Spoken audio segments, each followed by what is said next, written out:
तो देखिए मेरे प्रिय दोस्तों, ये कंप्यूटर यूपी बोर्ड परीक्षा एग्ज़ाम में कक्षा 12 के लिए चल रही एग्ज़ाम परीक्षा में 100% उत्तीर्ण के लिए आपका कक्षा 12 क्लास में कंप्यूटर साइंस के लिए समय 3 घंटा 15 मिनट। सभी प्रश्न के उत्तर अनिवार्य हैं। प्रत्येक प्रश्न के सामने सम्मुख उत्तर दिए गए हैं। सही उत्तर विकल्प है। 5 नंबर के क्वेश्चन आपके आते हैं, जिसमें क है क्वेश्चन, निम्न में से कौन सा सॉफ्टवेयर का भाग नहीं हो सकता है।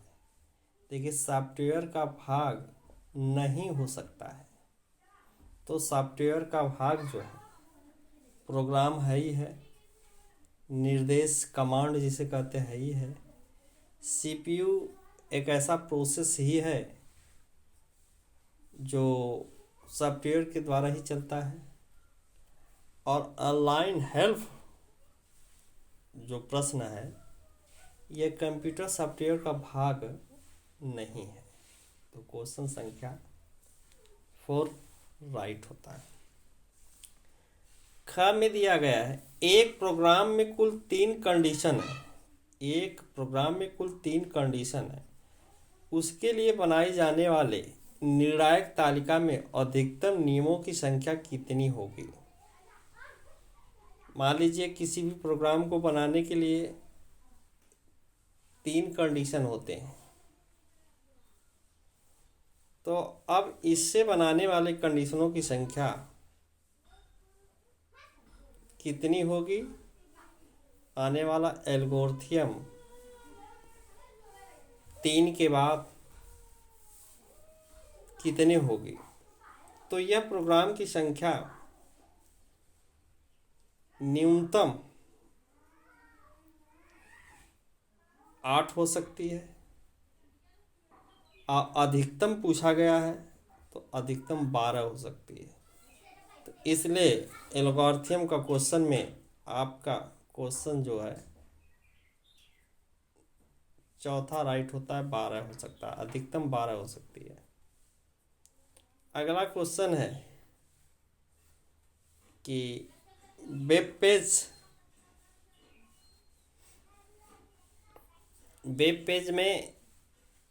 पेज के निर्माण के लिए किस प्रोग्रामिंग भाषा का प्रयोग किया जाता है। तो इसमें स्टार वर्ड है ही नहीं, C++ कोडिंग भाषा है ही नहीं, HLL ये भी नहीं है। HTML ये प्रोग्रामिंग भाषा है जो पेज भाषा बनाने के लिए प्रयुक्त की जाती है। क्वेश्चन है, C भाषा को भाषा को किसने विकसित किया था। वार्निस्टाफ, पास्कल, बिल गेट्स, इसमें से कोई नहीं। तो C++ पास्कल और कोबाल्ट द्वारा C भाषा का विकास हुआ, लेकिन पास्कल प्रथम बेसिक भाषा लागू किया, इसके बाद कोबाल्ट ने लागू किया। तो इस क्वेश्चन में आंसर जो राइट होगा इसमें से कोई नहीं है।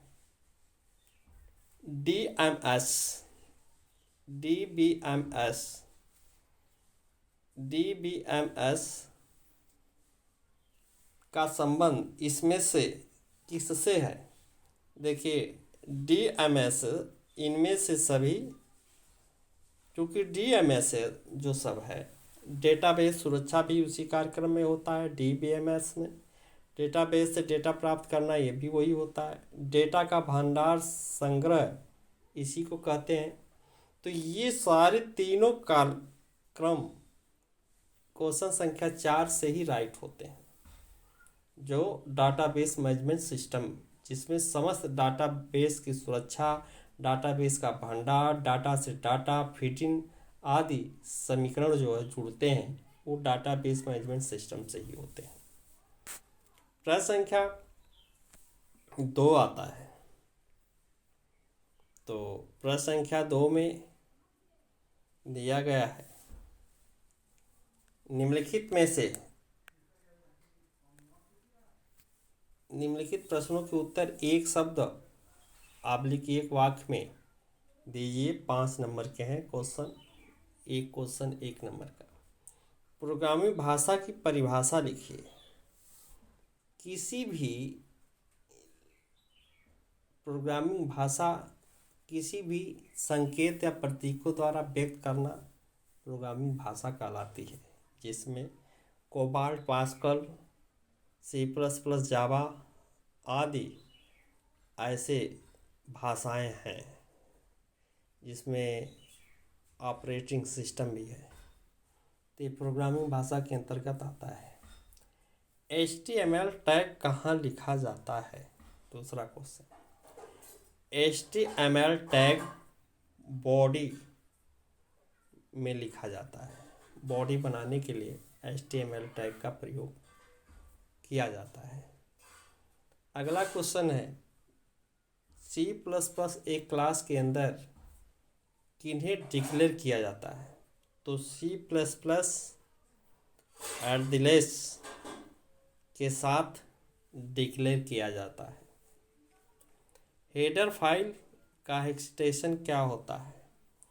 हेडर फुटर जो फाइल है, हेडर मेन फाइल होती है जो HTML में प्रयोग की जाती है, और इस प्रयोग से हेडर फाइल का एक्सटेंशन प्रयोग किया जाता है जो HTML में प्रयोग किया जाता है। अगला क्वेश्चन है, कंप्यूटर गेम किस प्रकार का सॉफ्टवेयर है? तो कंप्यूटर गेम एक एनिमेशन प्रोग्राम, एनिमेशन सॉफ्टवेयर का प्रोग्राम है। कंप्यूटर गेम किस प्रकार का सॉफ्टवेयर है? तो सॉफ्टवेयर एनिमेशन PB गेम का सॉफ्टवेयर होता है।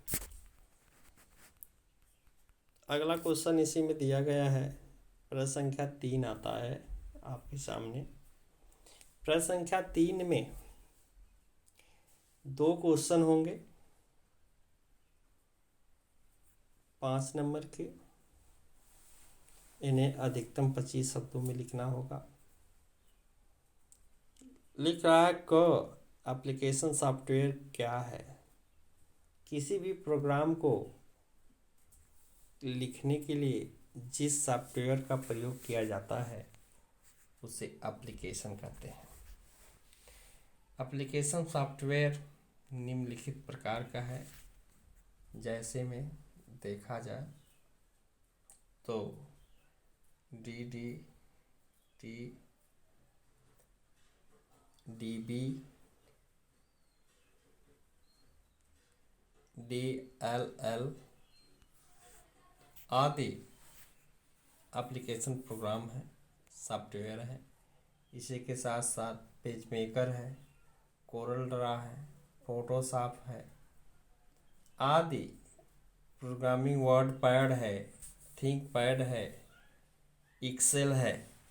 ये सारे समस्त जो एप्लीकेशन सॉफ्टवेयर ही है जो इनके उदाहरण माने जाते हैं। अगला क्वेश्चन है, कैरेक्टर सेट क्या है? किसी भी वेरिएबल को व्यक्त करने के लिए जिस कैरेक्टर का प्रयोग किया जाता है उसे कैरेक्टर सेट कहते हैं। उदाहरण के लिए C,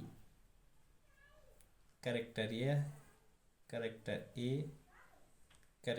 A, ये सारे वेरिएबल होते हैं जो एक से एग्जाम्पल होते हैं। कंटेक्स्टर क्या है? अगला क्वेश्चन है, कंस्ट्रक्टर क्या है? किसी भी कोडिंग भाषा को लिखने के लिए C लैंग्वेज में प्रयोग किए जाने वाले कंस्ट्रक्टर्स होते हैं जो किसी भी भाषा को प्रदर्शित किया जाता है, कंटेक्स्टर कहलाता है, जिसमें डबल अलाइस लगाए जाते हैं। वेब और ड्राइव क्लास क्या होते हैं? बेस और ड्राइव्स क्लास क्या होते हैं? किसी भी डाटाबेस मैनेजमेंट सिस्टम में थर्ड पॉइंट बेस कहलाता है, जिसमें कोई भी कमांड विभिन्न कमांड प्रयोग किए जाते हैं, जैसे SOM, SNIL, गो आदि ऐसे कमांड हैं जो बेस में और तथा ड्राइव्स में क्लास में प्रयुक्त किए जाते हैं।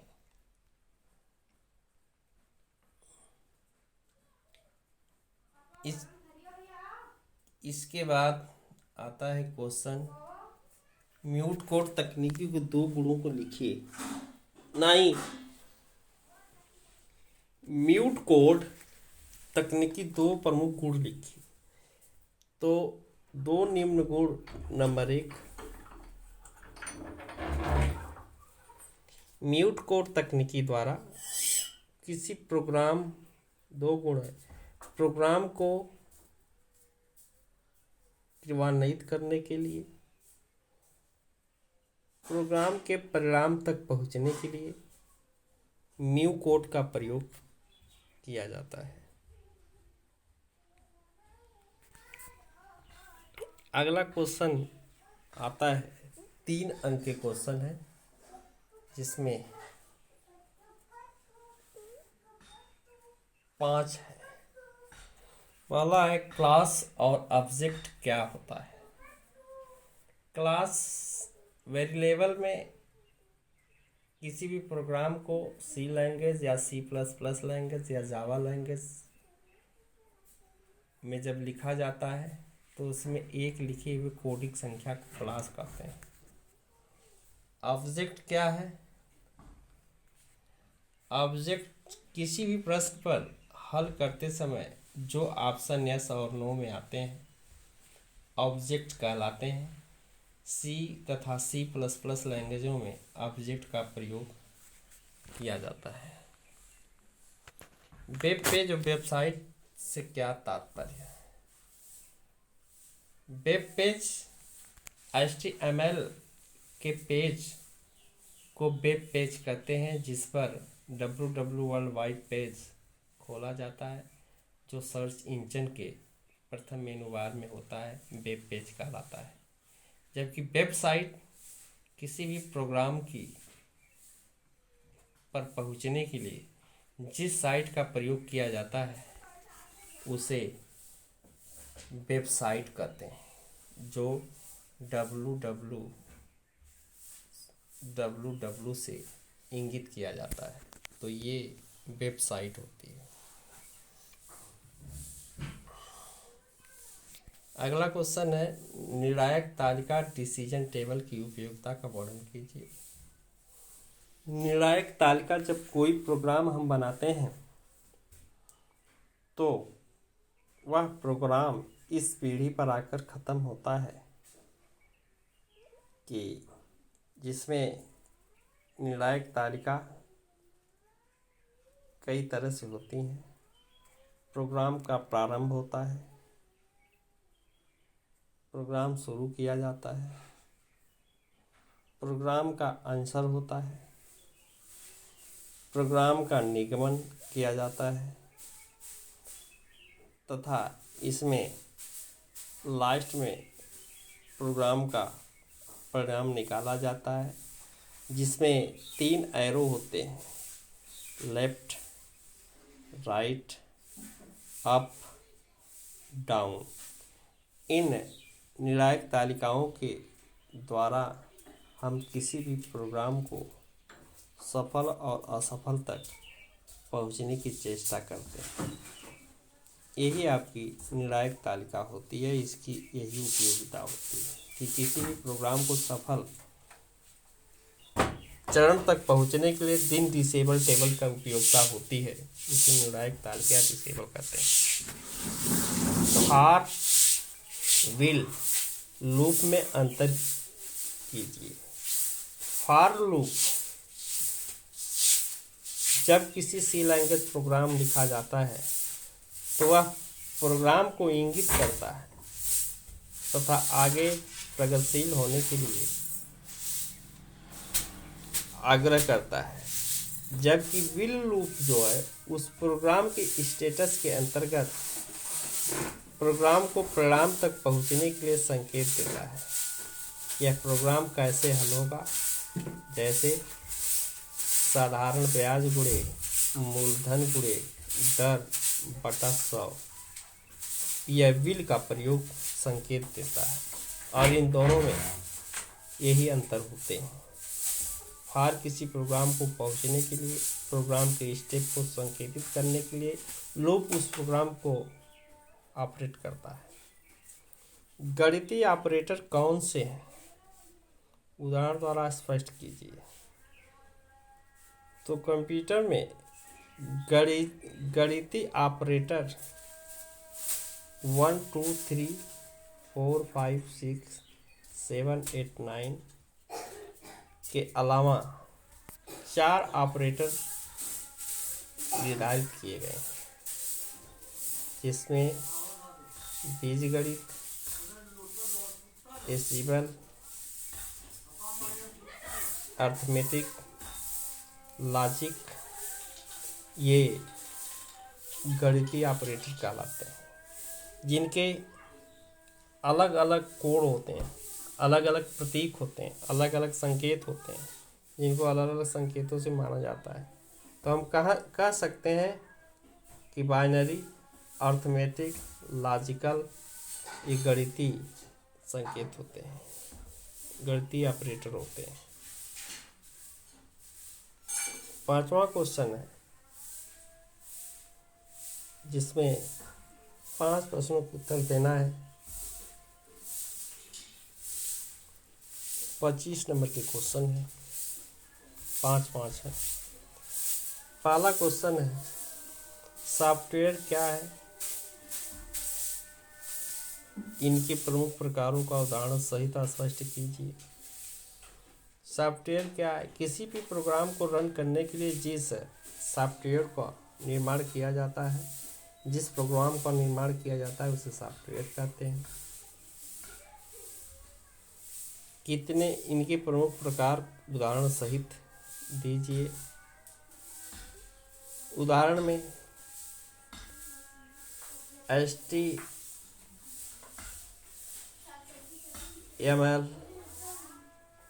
जावा, visual basic, DBase third software, C language, C++, DBMS आदि विभिन्न प्रकार के प्रमुख प्रकार के सॉफ्टवेयर हैं, जिनकी गणनाएं विभिन्न प्रकार के प्रोग्राम लिखने में प्रयुक्त की जाती है। जैसे HTML वेब पेज बनाने, वेबसाइट के निर्माण करने में, विजुअल बेसिक कोडिंग भाषा को प्रदर्शित करती है, डाटाबेस मैनेजमेंट के लिए DBase का प्रयोग किया जाता है, सी लैंग्वेज कोडिंग भाषा किसी भी समस्या को हल करने के लिए सी लैंग्वेज दोनों का प्रयोग किया जाता है, DBMS में किसी भी प्रोग्राम के फाइल को लेखा जोखा तैयार करने, उसे हल करने, किसी भी समस्या को निश्चित तक पहुंचने, भविष्य में उसे सुरक्षित रखने के लिए इन सॉफ्टवेयरों का प्रयोग किया जाता है। अगला क्वेश्चन है, प्रोसीजर केंद्रित प्रोग्रामिंग, ऑब्जेक्टिव केंद्रित प्रोग्रामिंग के प्रमुख अंतरों को स्पष्ट कीजिए। प्रोसीजर क्या होता है?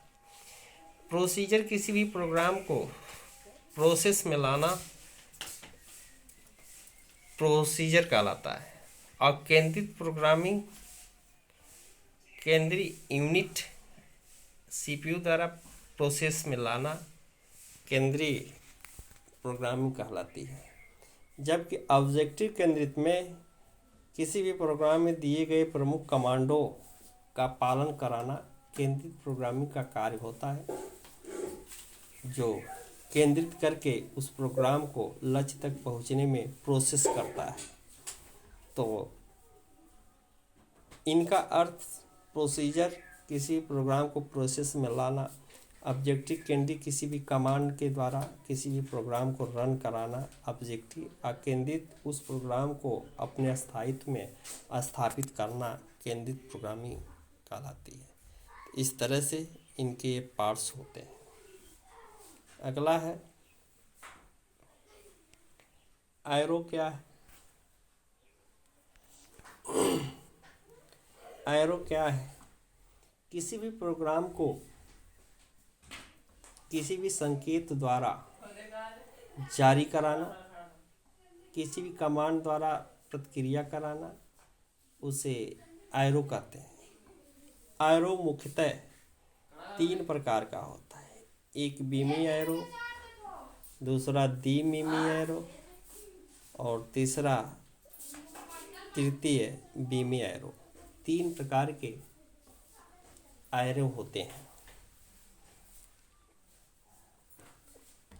किसी एरो को किस प्रकार डिक्लेयर और इनिशियल किया जाता है? किसी भी प्रोग्राम को किसी भी लक्ष्य पर पहुंचने के लिए उस प्रोग्राम को रन करते समय जिस स्थिति तक पहुंचा जाता है उसे एरो ही कहते हैं। और एरो इस प्रोग्राम को निश्चित सीमा तक पहुंचने के लिए इनिशियलाइज किया जाता है और डिक्लेयर भी किया जाता है। गह वेब पेज के में निम्न को कैसे सम्मिलित किया जा सकता है, समझाइए।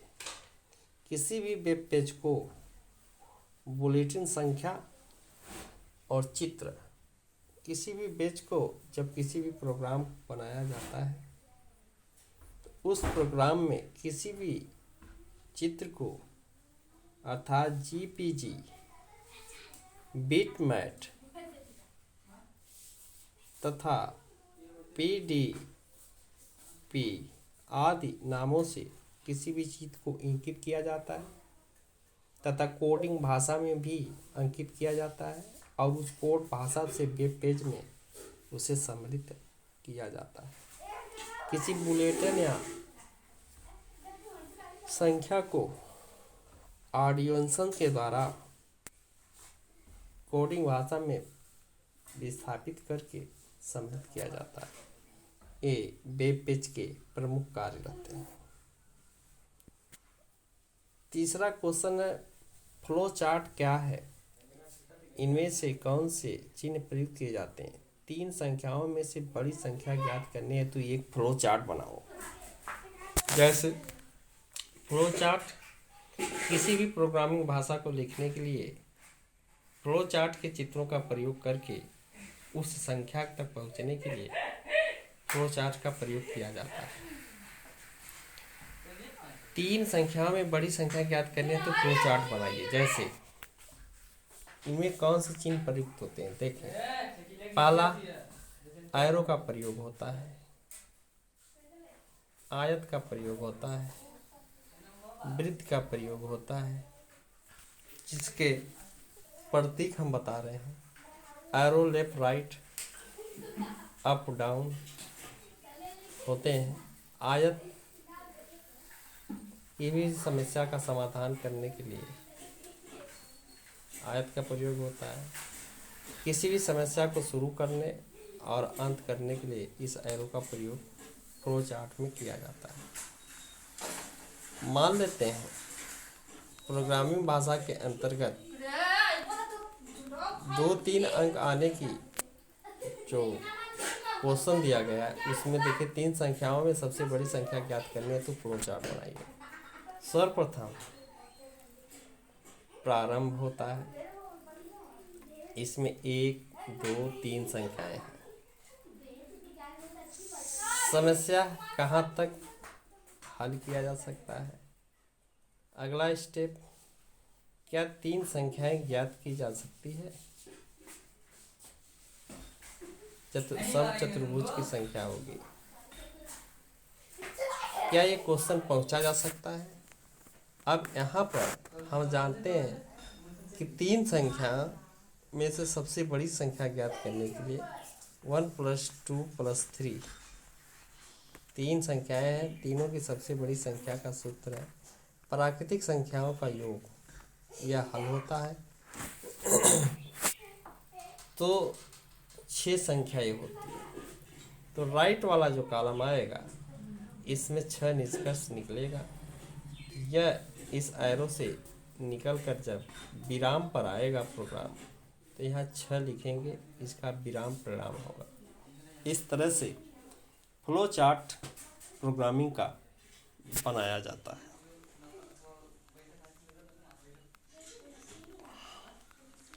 इसी के साथ साथ अगला क्वेश्चन देते हैं हम। अगला च है कि 1 से 10 तक पहाड़ा हेतु C+C में फॉर और लूप का प्रयोग करते हुए प्रोग्राम को लिखिए। देखें, इस प्रोग्राम को लिखने के लिए हमें ब्लैक बोर्ड की ज़रूरत पड़ेगी, इसलिए यह प्रोग्राम हम लिखने में असमर्थ इस डिस्प्ले पर है, जिससे आपको हम समझा नहीं पाएंगे, क्योंकि यह प्रोग्राम लिखने के लिए हमें ब्लैक बोर्ड की आवश्यकता पड़ेगी। ठीक है, तो आइए चलते हैं, इसको विराम में छोड़ते हैं, आप लोग इसे कर लीजिए। 6वां क्वेश्चन हम कहते हैं, डेटा क्या है? किसी भी प्रोग्राम में जो तत्व संग्रहित किया जाता है उसे डेटा कहते हैं। डेटाबेस क्या है? किसी भी प्रोग्राम को क्रमबद्ध सारणी युक्त प्रदर्शित करना डेटाबेस कहलाता है। हमें डेटाबेस की आवश्यकता क्यों पड़ी? क्योंकि प्रकृति में देखा गया भिन्न भिन्न प्रकार के सामग्री, भिन्न भिन्न प्रकार के तथ्यों को भिन्न भिन्न वर्गों और समूहों में रखा जाता था, लेकिन उसे एक कैटेगरी में रख करके उस डेटाबेस के बेस पर एक कैटेगरी में रखकर उसकी मात्रा और क्वांटिटी को रखा गया, इसलिए हमें डेटाबेस की आवश्यकता हुई। रिलेशन डेटाबेस की विशेषताएं क्या है? रिलेशन डेटाबेस और इनका रिलेशन डेटाबेस का संकेत है RDBMS, relation database management system. इनकी निम्नलिखित विशेषताएं हैं। नंबर 1, डेटाबेस में समय की बचत होती है। दूसरा, डेटाबेस में सभी तथ्य संग्रह होते हैं। नंबर 3, डेटाबेस में अधिक समय के लिए हम किसी भी प्रोग्राम को बनाकर सुरक्षित रखते हैं। नंबर 4, भविष्य में किसी भी समय डेटाबेस को हम पुनः खोलकर संशोधन और करेक्शन कर सकते हैं। नंबर 5, किसी भी व्यक्ति को डेटाबेस भेजने के लिए हम इस डेटाबेस का प्रयोग कर सकते हैं तथा समय समय पर फिर सुधार और क्वेरी भी कर सकते हैं। इस तरह से डेटाबेस रिलेशन के निम्नलिखित सिस्टम होते हैं जिनको हम फॉलो करते हैं। अगला क्वेश्चन है, एक क्लास के पब्लिक और प्राइवेट और प्रोटेक्टेड सदस्यों से आप क्या समझते हैं? इनमें कौन कौन से एक्सेस करने योग्य होता है? पब्लिक, किसी भी क्लास में पब्लिक जो होता है, पब्लिक किसी भी प्रोग्राम को जब रन किया जाता है और रन करके परीक्षण कर लिया जाता है और उस प्रोग्राम का मान निश्चित सीमा तक पहुंच जाता है, तब पब्लिक किया जाता है। और किसी भी प्रोग्राम को अनिश्चित समय तक जब किसी ठोस निष्कर्ष तक नहीं पहुंचते हैं तो प्राइवेट में उस प्रोग्राम को रखे रहते हैं। और प्रोटेक्शन में जब कोई प्रोग्राम रन कर जाता है तो उसका प्रोटेक्शन के लिए अग्रिम सीढ़ी बना दी जाती है और अगले प्रोग्राम में सम्मिलित करने के लिए लागू किया जाता है। तो पब्लिक, प्राइवेट तथा प्रोटेक्शन सदस्यों से आप क्या समझते हैं? यह तीनों के अर्थ यही है। पब्लिक, किसी प्रोग्राम को रन करके पूर्ण रूप से संचालित कर लिए जाते हैं, उसे पब्लिक किया जाता है। प्राइवेट, जब कोई प्रोग्राम किसी निश्चित सीमा तक नहीं पहुंच पाता है तो वह प्राइवेट सेक्टर में डेटाबेस में रख करके या किसी प्रोग्रामिंग में रख करके छोड़ देते हैं, समय मिलने के बाद उसका निदान करते हैं। और जबकि प्रोटेक्शन में जब कोई प्रोग्राम फाइनल स्थिति में पहुंच जाता है तो उसे जारी कर दिया जाता है, उसे प्रोटेक्शन करते हैं। तो इस तरह से हमारे कंप्यूटर साइंस सब्जेक्ट क्लास 12 में ख़त्म हो गए। आप हमारे इस चैनल में जुड़ने के लिए धन्यवाद। आप लाइक और कमेंट कीजिए। इस तरह से हम कंप्यूटर में BCA, MCA, PGDCA, DCA आदि प्रोग्राम के लाइव बुकें देते रहेंगे। और यदि इस विषय से रिलेटेड संपूर्ण अध्ययन हम बुक पर देते रहेंगे, तो हमारे चैनल को लाइक और सब्सक्राइब कीजिए तथा कमेंट करके हमें बताइए कि यह क्या है, यह सत्य है या नहीं, ताकि हमें अगले चैप्टर में आने पर फिर इसमें हम सुधार कर सकें। तो धन्यवाद। कमेंट ज़रूर कीजिए, चैनल को सब्सक्राइब कीजिए। ऐसे वीडियो लेटेस्ट हम देते रहेंगे।